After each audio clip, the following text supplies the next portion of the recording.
আসসালামু আলাইকুম। আশা করি সকলে ভালো আছেন। আমি শওকত হোসেন আছি আপনাদের সাথে।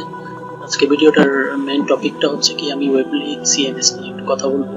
যে ওয়েবলি সিএমএস এর জন্য আপনারা কিভাবে নিউ পেজ ক্রিয়েট করবেন। হ্যাঁ, অনেকে তো ওয়ার্ডপ্রেস নিয়ে কাজ তো ভালোভাবে অনেক এক্সপার্টরা পারেন, বাট ওয়েবলি সিএমএস যেমন ধরেন এরকম বিভিন্ন সিএমএস আছে, যে Weebly, TUDA, react, coding website আছে, তারপর স্কোয়ারস্পেস, তারপর হচ্ছে আপনার উইক্স। ওকে, এই সমস্ত সিএমএস গুলা কেউ যদি ক্লায়েন্ট থেকে যদি কাজ পান, অনেকে কনফিউজড হয়ে যান যে কিভাবে কাজগুলো করব। আমি চেষ্টা করব আমার এই সিরিজটার মধ্যে ওয়েবলি সিএমএসটা নিয়ে প্রথমে কভার আপ করার জন্য। যে যখনই আপনি ওয়েবলি সিএমএস নিয়ে কাজ পাবেন, তখন এরকম একটা ইন্টারফেস পাবেন। আপনি প্রথমে আপনার ক্লায়েন্ট থেকে ইমেইল আর পাসওয়ার্ডটা নিয়ে, এরকম একটা ইমেইল আর পাসওয়ার্ড নিয়ে আগে লগ ইন করবেন। দেন এরকম একটা ইন্টারফেস আপনার কাছে শো করবে। যে এরকম ইন্টারফেসটা যখন আসবে, তখনই আপনি এখান থেকে এডিট ওয়েবসাইটে যাবেন। এডিট ওয়েবসাইটে যাওয়ার পর যখন যাবেন, তখন এরকম একটা ইন্টারফেস দেখতে পাবেন, যে বিভিন্ন সেকশন থাকবে। এখানে build, page, theme, apps, setting, help, বিভিন্ন অপশন থাকবে। এখান থেকে আপনি, যদিও এটা একটা ফ্রি ওয়েবসাইট, আমি জাস্ট আপনাদেরকে দেখানোর স্বার্থে আমি এটা জাস্ট ওপেন করছি। হ্যাঁ, আপনি যদি আপনার ওয়েবলি সিএমএস ওয়েবসাইটের মধ্যে যদি কোনো ধরনের পেজ ক্রিয়েট করতে চান, তাহলে আপনি পেজ সেকশনটার মধ্যে যাবেন। পেজ সেকশনে গেলে এরকম কিছু ক্যাটাগরি দেখতে পাবেন, যে হোম, সার্ভিসেস। এগুলো আসলে যদিও আমি ক্রিয়েট করার কারণে এরকম সেকশনগুলো আসছে। এগুলা ক্রিয়েট না করলে এগুলো অবশ্যই থাকবে না। যখনই আপনি পেজ ক্রিয়েট করবেন, তখন এই প্লাস আইকনটার মধ্যে ট্যাপ করবেন। করার পরে দেখেন এখানে অনেকগুলো অপশন আসবে। সেটা হচ্ছে standard page, block page, category page, product page, external page, non clickable menu. Okay, যখন আপনি কোনো একটা স্ট্যান্ডার্ড পেজ ক্রিয়েট করতে যাবেন, তখন আপনি স্ট্যান্ডার্ড পেজে ক্লিক করবেন। আর যদি কোনো ধরনের ব্লগ বা কন্টেন্ট আপলোড করার জন্য আপনার ক্লায়েন্টের ওয়েবসাইটে, তখন যদি আপনি কোনো পেজ ক্রিয়েট করতে চান, তখন আপনি ব্লগ পেজ ক্রিয়েট করবেন।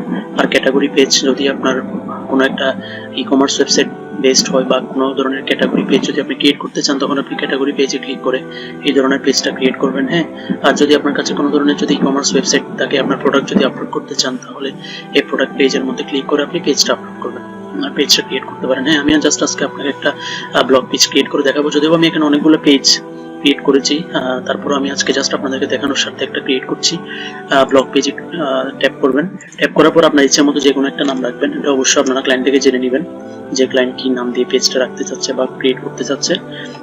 আমি এখানে আপাতত আরেকটা নাম লিখলাম, ব্লগ পেজ 3, ব্লগ পেজ 3 লিখলাম। তারপর হচ্ছে হেডার সেকশন। এখানের মধ্যে আবারও বলছি, এটা হচ্ছে একটা ওয়েবলি সিএমএস এর ওয়েবসাইট। ওকে, এটা খেয়াল রাখবেন। আর আমি যদি যে পেজটা আমি ক্রিয়েট করছি, ওই পেজে আমি যদি হেডার রাখতে চাই, তাহলে এই যে ব্লগ পেজ 3 এটা ক্রিয়েট হয়ে গিয়েছে।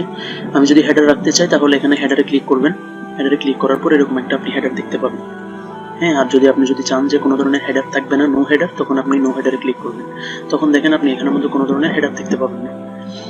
একটু সময় নিচ্ছে, সরি, নেটওয়ার্ক একটু ডিস্টার্ব করছে, ডাউন, সেজন্য দেখেন এখানে কোনো ধরনের হেডার দেখা যাচ্ছে না। হ্যাঁ, তাহলে আমি হেডারটা রাখবো, কারণ দেখতে যদিও একটু ভালো দেখাই, বা প্রফেশনালিজমটা আসার জন্য আমি হেডারটা রাখতে চাই।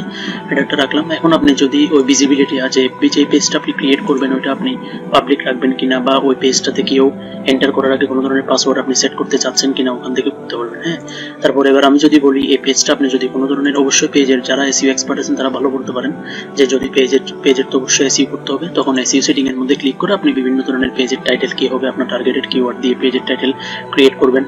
পারমালিঙ্ক বা ইউআরএল কি হবে, ওটা আপনি সেট করবেন। পেজের ডেসক্রিপশন কি হবে, কি নিয়ে আপনি পেজটা ক্রিয়েট করলেন, হ্যাঁ, ওটা নিয়ে আপনি এখানে ডেসক্রিপশনটা পোস্ট করবেন। তারপর আপনার মেটা কিওয়ার্ডগুলো এখানে দিতে পারেন। ফুটার কোড কিংবা হেডার কোড যদি থাকে, এখান থেকে আপনি প্লেস করে তারপর কি করতে পারেন, এটা পাবলিশ করতে পারেন। ঠিক আছে, আশা করি এখান থেকে আপনি যে কোনো ধরনের পেজই ক্রিয়েট করতে পারবেন, এটা আপনার উপর ডিপেন্ড করে। এইটুকুই জাস্ট। আপনি, আবারও বলছি আমি, এটা আরেকটা কথা বোনাস একটা টিপস শেয়ার করি আপনাদের সাথে। সেটা হচ্ছে, যখনই আপনি আপনার ক্লায়েন্ট থেকে কোনো ধরনের কাজ পাবেন, সেটা যে সিএমএস এরই হোক না কেন, সেটা ওয়েবলি সিএমএস হোক, সেটা স্কোয়ারস্পেস সিএমএস হোক, কিংবা উইক্স সিএমএস হোক, যে কোনো ধরনের সিএমএস হোক না কেন, সবসময় চেষ্টা করবেন আগে আপনার ডেমো একটা ওয়েবসাইট আপনার ক্লায়েন্টের ওয়েবসাইটের পাশাপাশি ক্রিয়েট করে রাখার জন্য। যে কাজটা আপনি আপনার ক্লায়েন্টের ওয়েবসাইটে করবেন, সেই কাজটা চেষ্টা করবেন আপনার ডেমো ওয়েবসাইটটার মধ্যে আগে ইমপ্লিমেন্ট করার জন্য। ঠিক আছে, যখনই আপনি ওটা এখানে ইমপ্লিমেন্ট করবেন, দেন আপনার ক্লায়েন্টের কাজ করতে গিয়ে কোনো ধরনের সমস্যা হবে না। ওকে, আজকে ভিডিওটা এই পর্যন্তই। আশা করি আপনাদের কিছু একটা শিখাতে পেরেছি। যদি ভিডিওটা ভালো লাগে অবশ্যই লাইক করবেন, কমেন্ট করে অবশ্যই জানাবেন আপনার মন্তব্যটা। খারাপ হলেও বলবেন, ভালো হলেও বলবেন, যে কিভাবে ভিডিও করলে আপনাদের জন্য খুব বেশি উপকারী হয় এটা জানাবেন অবশ্যই। আর সাবস্ক্রাইব করে চ্যানেলটা পাশে থাকবেন। ধন্যবাদ সকলকে, আজকে এইটুকুই। দেখা হবে অন্য কোনো একটা ভিডিওতে। ধন্যবাদ, ভালো থাকবেন সবাই। আসসালামু আলাইকুম রহমতুল্লাহি ওয়া বারাকাতুহু।